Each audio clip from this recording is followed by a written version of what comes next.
Hello students, welcome back to my YouTube channel Sabki Pathshala. मैं हूं सुनील ढांडा। आज हम एनसीईआरटी की एक्सरसाइज 1.2 के कुछ क्वेश्चन करेंगे हम, और एक दो क्वेश्चन मैंने एक्स्ट्रा दिए हैं, उनको करेंगे हम।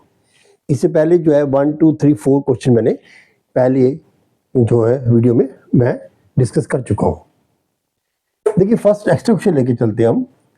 The imagine has to fit a bathroom with a square tiles. Square tile का मतलब हुआ उसकी लेंथ, उसकी विड्थ सब क्या होंगी, एक जैसी होंगी। उसको फिट करना उसने। और कहता है इसमें of the largest possible size, जो उसका साइज है वो लार्जेस्ट पॉसिबल साइज है, यानी क्या हुआ कि वो जो नंबर्स होंगे वो इक्वल होंगे। इसी के अकॉर्डिंग उसने जो है वो चूज किया है उसका साइज, किसका, एक टाइल का। अब आपको निकालना है कि जो बाथरूम है उसका साइज है 10 फीट एंड 8 फीट, यानी कि इसकी लेंथ 10 फीट है, उसकी विड्थ 8 फीट है। What would be the size in inches of the required tile. जिस टाइल की जरूरत हमें उसका उस मेसन ने कितना साइज रखा एक टाइल का, और वो निकालना हमें इंचेस। और याद रखिए कि ये टाइल क्या स्क्वायर फॉर्म के अंदर है। दूसरा कहता है कि नंबर ऑफ टाइल्स, उस पूरे फर्श के अंदर, पूरे जो सरफेस है उसमें नंबर ऑफ टाइल्स कितनी लगाएगा वो, ये आपको फाइंड करना है। देखिए यहाँ क्या लार्जेस्ट पॉसिबल साइज, मतलब एचसीएफ साइज के लिए। लेकिन नंबर ऑफ टाइल्स जो निकालते हैं हम, मैं पहले भी डिस्कस कर चुका हूँ लास्ट वीडियो में इसमें, कि नंबर ऑफ टाइल्स हमेशा निकालते हैं हम द एलसीएम अपॉन एचसीएफ। जो भी आपको मेजरमेंट गिवन है उसका आप एलसीएम निकालिए, उसको डिवाइड कर दिए एचसीएफ से। और मैं पहले बता चुका हूँ हम एलसीएम को कैलकुलेट नहीं करेंगे हम, ताकि वो इजीली हमारा कैंसिल हो जाए। अब निकालते हैं पहले एलसीएम, ठीक है। एलसीएम हमारे पास क्या है इसमें, चूंकि इसकी जो साइज है वो है 10 × 8। तो एलसीएम निकालने के लिए हम क्या करेंगे, पहले 10 के फैक्टर निकालिए आप, तो 2 × 5, ठीक है। अब आप इसको 10 ले लीजिए, यहाँ पर एलसीएम में निकालेंगे हम 10। अब ले लीजिए आप कितना, 8 के फैक्टर करेंगे आप 2 2 जा 4 2 जा 8 और नहीं आएंगे, ठीक है, ये 3 आ गए। अब आपको निकालना एलसीएम, तो एलसीएम आएगा आपके पास, दोनों फैक्टर्स आएंगे 2 और 5 की, क्योंकि हम लार्जेस्ट पॉसिबल ले लेते हैं इसमें, कि जितने फैक्टर्स हैं उनमें जितने भी हैं कॉमन वो सब ले लेते हैं। यहाँ पर 2 और 5 दोनों प्रेजेंट है, तो हमने 2 और 5 ले लिया। अब इसमें मैक्सिमम पावर जो है वो इंडिविजुअल फैक्टर्स के लेंगे हम। मैक्सिमम पावर ऑफ 2 कितनी है यहाँ पर 3, और मैक्सिमम पावर ऑफ 5 कितनी है यहाँ पर 1, हम ये लेंगे। फिर निकालेंगे हम एचसीएफ। अब इन दोनों का एचसीएफ निकालेंगे तो हमारे पास एचसीएफ कितना आएगा, वो आएगा इसके अंदर जो 10 है, देखिए इसमें 10 का ये आ गया, 8 का ये, यहीं से निकाल लीजिए। कॉमन का बनता है इसमें ओनली 2, और कोई बनता ही नहीं है। तो इसका एचसीएफ कितना आ गया, इसका एचसीएफ आ गया 2। ऐसे में हायर कॉमन फैक्टर लेते हैं। अब हायर कॉमन फैक्टर क्या है यहाँ पर 2, क्योंकि एक 2 यहाँ पर है, एक 2 यहाँ पर है, यहाँ पर 2 बाकी और भी है लेकिन यहाँ नहीं है। 5 यहाँ है, यहाँ नहीं है, इसलिए कॉमन जो अनकॉमन है उसको हम नहीं लेंगे। तो यहाँ पर जो एचसीएफ आ गया वो आ गया आपके पास 2। इसे आप डिवाइड करिए। आप जब डिवाइड करेंगे यहाँ पर तो यहाँ माइनस का 2 हो जाएगा, क्योंकि एक्सपोनेंट में पावर सब देती है, डिवाइड करते हैं हम। तो यहाँ पर आ गया आपके पास 2⁻² × 5। तो आपके पास नंबर ऑफ टाइल जो आएंगी वो आएंगी 4 × 5 = 20 टाइल्स। हाँ जी, समझ आ गया, ये आ गई नंबर ऑफ टाइल्स।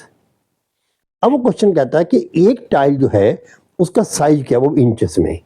अब एक टाइल का साइज जो है वो क्या है, जो उसका एचसीएफ होगा, जो इन दोनों का एचसीएफ होगा वो होगा द साइज ऑफ टाइल, ठीक है। तो यहाँ लिखेंगे हम, हमेशा हर एक के लिए निकालेंगे हम, size of tiles equal to होता है किसके, size of tile equal to HCF, HCF of measurement.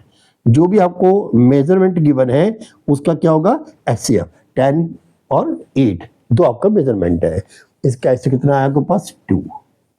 लेकिन उसने कहा है कि आपको जो टाइल का साइज निकालना, फीट में निकालना, ये क्या था 2 फीट। तो हम निकालेंगे 2 × 12, कितना आ गया 24 इंचेस, जो उसने पूछा है, ठीक है।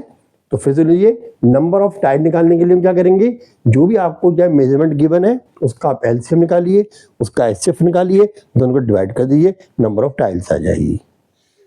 एक टाइल का साइज कितना होगा, अगर स्क्वायर की फॉर्म में है तो उसका एचसीएफ होगा। उन्हें इंच से पूछा है, मैंने उसको 12 से जो है वो मल्टीप्लाई कर दिया, क्योंकि एक जो फीट होता है 1 फीट 1 देन फीट इक्वल होता है 12 इंचेस, इसलिए। क्लियर? तो ये क्वेश्चन आपका कंप्लीट हो गया। नेक्स्ट अब लेते हैं हम क्वेश्चन नंबर 2, यानी कि 4th। देखिए क्वेश्चन नंबर 4th में क्या है। क्वेश्चन नंबर 4th है, सॉरी 5th है, check whether the 60 power n can end with the digit 0। कोई भी नंबर आपके पास हो, उसका एंड 0 से तब होगा अगर उसके फैक्टर जे में 2 और 5 दोनों हो। जैसे मान लीजिए मैं लेता हूं आपके पास 30, क्या 30, अब 30 है ना, तो 30 में 0 क्यों आ रही है, क्योंकि इसके फैक्टर निकालूंगा तो 3 इंटू 2 इंटू 5, 5 टू 10, 10 टू 30, तो 5 और 2 दोनों फैक्टर इकट्ठे प्रेजेंट है, इसलिए इसमें 0 है। अब मैं देखता हूँ 60 पावर n, 60 पावर क्या देखिए n, देखिए n जो है वो नेचुरल नंबर है, यानी 1 हो 2 हो 3 हो, मतलब क्या हुआ 6 में पावर 1 है तो 1, 2 है तो 6 इंटू 6, 3 है 6 इंटू 6 इंटू 3, इसमें n की पावर से कोई फर्क नहीं पड़ने वाला। हमें देखना है कि जो नंबर डिजिट गिवन है उसके अंदर फैक्टर कौन कौन से हैं, क्या उन्हें फैक्टर 2 और 5 दोनों हैं या नहीं है। अकेला 2 है तो भी 0 नहीं होगा, अकेला 5 है तो भी 0 नहीं होगा, 2 एंड 5 बोथ है देन इट विल बी 0। तो यहाँ पर हम 6 के फैक्टर करेंगे हम 60 पावर n की, तो हमारे पास आएगा 2 इंटू 3 पावर n। अब यहाँ पर मिसिंग क्या है, 5 is missing because 5 is not a factor of the 6, that is why then its end digit will not be 0, इसकी एंड डिजिट 0 नहीं होगी। क्लियर? ये आपके समझ में आ गया होगा। अब लेते हैं क्वेश्चन नंबर हम next 6th। Question number 6, explain why the 7 into 11 into 13, 7 into 11 into 13 plus 13, ये कंसिडर करते हैं हम कंपोजिट नंबर।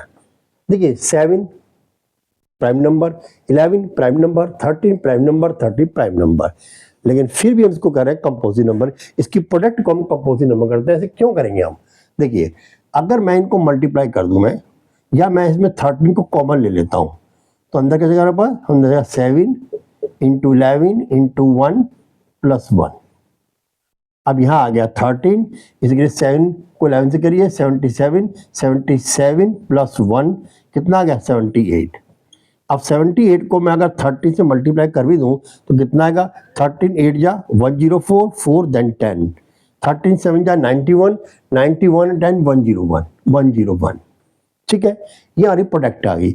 अगर मैं इसको डिवाइड करूं, फैक्टर निकालूं इसको, तो 2 5 जा 10, 0 2 7 जा 14, 7 प्लस 5 कितना होता है 12, 3 से जाएगा ये, 3 1 जा 3, 20, 3 6 जा 18 और 3 9 जा 27। फिर हम 13 से करेंगे, हम 13 जा 169, देन 31 जा 13। इसके फैक्टर क्या हो गया हमारे पास, 2 इंटू 3 इंटू 13 इंटू 13 इंटू 1, यानी कि मोर देन 2, मोर देन 2। और जिसके मोर देन 2 फैक्टर होते हैं वो प्राइम नंबर नहीं होता, वो कंपोजिट नंबर होता है। आपको ऐसे नंबर आ गया। ठीक है, ऐसे सेम आप इसको भी कर सकते हैं। क्लियर? चलिए अब हम नेक्स्ट क्वेश्चन लेते हैं। नेक्स्ट क्वेश्चन हमारे पास है 7th क्वेश्चन में ये कहा गया है कि एक सर्कुलर पाथ है। क्या है, एक सर्कुलर पाथ। क्वेश्चन नंबर 7, देखिए ये एक सर्कुलर पाथ है।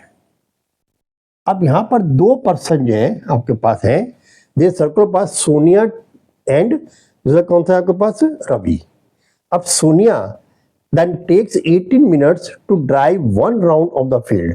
यहां से दोनों किसी टाइम पर स्टार्ट हुए, ठीक है, यहां से स्टार्ट हुए और सोनिया जो है वो दोबारा यहां तक पहुंचने में क्या टाइम लेती है, सोनी 18, तो टाइम्स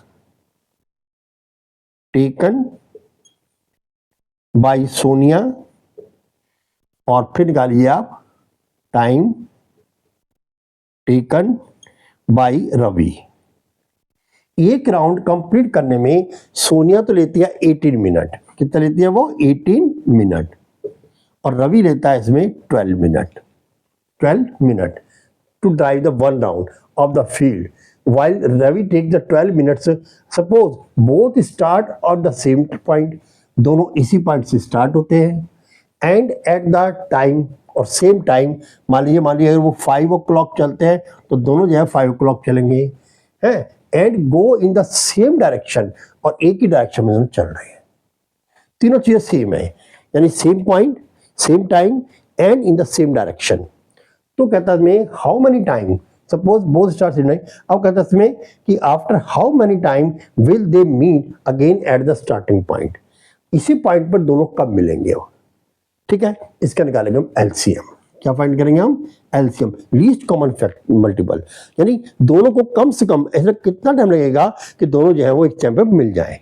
तो इसके एलसीएम निकालेंगे हम, एलसीएम निकालिए आप 18 और 12 एक साथ निकाल सकते हैं आप, 2 से करेंगे, 2 9 जा 18, 2 6 जा 12, फिर 2 से करिए, 2 9 जा, ये 3 जा, आप 3 से करिए, ये 3 3 9, 3 1 जा 3, अगेन 3 से करेंगे 1, दोनों 1 आ जाएगा, 3 3 9, 9 2 18, 18 2 36, तो इसका एलसीएम आ गया 36। इट मीन्स हुआ आफ्टर 36 मिनट, 36 मिनट के बाद दोनों जो एक पॉइंट पे मिल जाएंगे। अब इस क्वेश्चन में एक क्वेश्चन और ऐड कर सकता हूँ कि 36 मिनट के बाद सोनिया रवि दोनों का मिलेंगे पॉइंट ए पर अगेन। इस दौरान सोनिया ने कितने राउंड लिए और रवि ने कितने राउंड लिए, क्योंकि दोनों का कितना 36 है, और सोनिया जो है वो कितने लेती है 18 minute for the one round, तो 2 राउंड, तो 36 में कितना करेगी वो 36/2 equal to 18/2, 36 divided by 18 equal to 2, यानी 2 राउंड ले लेगी। अगर रवि की बात करें हम, तो रवि जो है वो 12 मिनट में एक राउंड पूरा करता है, तो 12 3 जा 36, ठीक है, और वो तब तक 3 चक्कर ले लेगा, 3 राउंड लगा लेगा। अगर टाइम गिवन है मान लीजिए 5 o'clock, तो दोबारा मिलेंगे वो 5 then 36 पर, 5 घंटे यानी 36 मिनट, ठीक है, मतलब टाइम दिया है तो उसको ऐड कर सकते हो, क्लियर। तो ये हो गया आपके पास क्वेश्चन नंबर 7। अब ले रहे हैं क्वेश्चन नंबर 8। देखिए क्वेश्चन नंबर 8 में उन्होंने कहा कि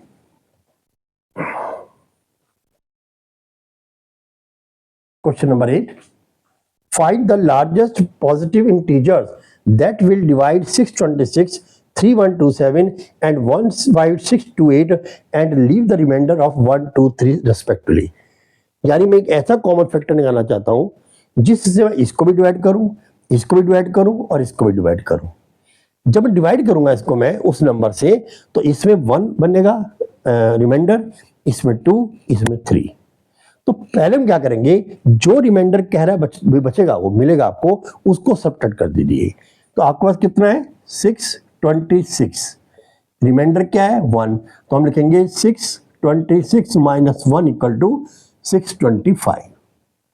दूसरा दिया उसने 3127, रिमाइंडर दिया उसने कितना बचेगा 2, तो हम क्या करेंगे 3127 माइनस 2 करेंगे तो हमारे बचेगा 3125। आगे देखिए आप, ये दिया 1515628, अगर मैं इसको करूंगा मैं देखूंगा तो 3 बचता है, रिमाइंडर क्या बचता है इसमें 3, तो 15628 माइनस 3 इक्वल होगा 15625, 15625। हाँ जी समझ आ गया। अब मैं इन नंबर को लेके चलूंगा, इस नंबर का मुझे क्या निकालना है एलसीएम। जब इस नंबर का एलसीएम निकालूंगा मैं, तो क्या करेंगे हम, पहले ले लेंगे हम 625, तो 625 इसका आप निकालेंगे कितना आएगा 5, तो 5 बन जा 5, क्लियर, 5 2 जा 10 और 5 है 25, फिर 5 से करेंगे हम तो 5 2 या 10, 5 है 25, फिर 5 से करिए 5 5 25, 5 1, तो ये तो इसका आ गया। अब लेंगे हम 3127 तो 25, अब ये भी 5 है तो 5 से करिए आप, 5 6 जा 30, 1 2 12, 5 2 जा 10 और फिर क्या गया इसमें 5 है 25। देखिए बाकी इसी के वो फैक्टर्स आएंगे, ठीक है। अब इसको ले लीजिए आप 15625, इसे आप करेंगे तो कितना आएगा 5 3 या 15, 5 से 15, 5 1 जा 5, देन 12, 5 2 या 10, 2 5 और 25। देखिए इसके फैक्टर सारे वैसे ही आ जाएंगे। तो इसके फैक्टर कितने आ गए 625। 625 गया 5 इंटू 5 इंटू 5 इंटू 5 4 बार 3125। इसके फैक्टर कितने आ गए, ये आएंगे आपका एक एक्स्ट्रा आ जाएगा, ठीक है। तो 1 2 3 4 5, 1 2 3 4, 1 2 3 4 5। इसमें आएगा 1 2 3 4 5 और 6, ये आएगा आपके पास 1 5 6 2 5। जब हम HCF निकालते हैं हम तो कहते हैं हाईएस्ट कॉमन फैक्टर। अब हाईएस्ट कॉमन फैक्टर कितने हैं यहाँ पर, ये 1 2 3 4, क्योंकि सब में 4 है, इसमें 5 है, इसमें 4 है, इसमें 6 है, इसमें 5 है, तो सिर्फ 4 ऐसे हैं जो आपको जो है कॉमन मिलेंगे। तो इसका हुआ आपको होगा 625। तो HCF क्या आ गया इसमें 625। अब देखिए अगर 625 से इसको डिवाइड करेंगे तो 26 है, आपका 1 रिमाइंडर बचेगा। इसे करेंगे आप डिवाइड, देखिए आपको 3125 तो मिलना था, आपको 2 बच जाएगा। इसे करेंगे आप तो देखिए यहाँ पर 15625 मिलता आपका 3 बच जाएगा। तो हमारा हायर कॉमन फैक्टर जाएगा 625। इससे अगर इन तीनों में से किसी नंबर को डिवाइड करेंगे हम तो फर्स्ट में 1, सेकंड में 2 और थर्ड में 3 रिमाइंडर बचेगा। क्लियर। तो ये मैंने आपको क्वेश्चंस करके दिखा दिए और आई होप आपको समझ में आ गया होगा। क्लियर। इसकी प्रैक्टिस करेंगे अच्छे समझ आ जाएगा। ये सब बेसिक में पूछे जाते हैं क्वेश्चंस और एडवांस के लिए भी है, तो आप थोड़ा तैयारी करिए। ओके, थैंक्स बेटा।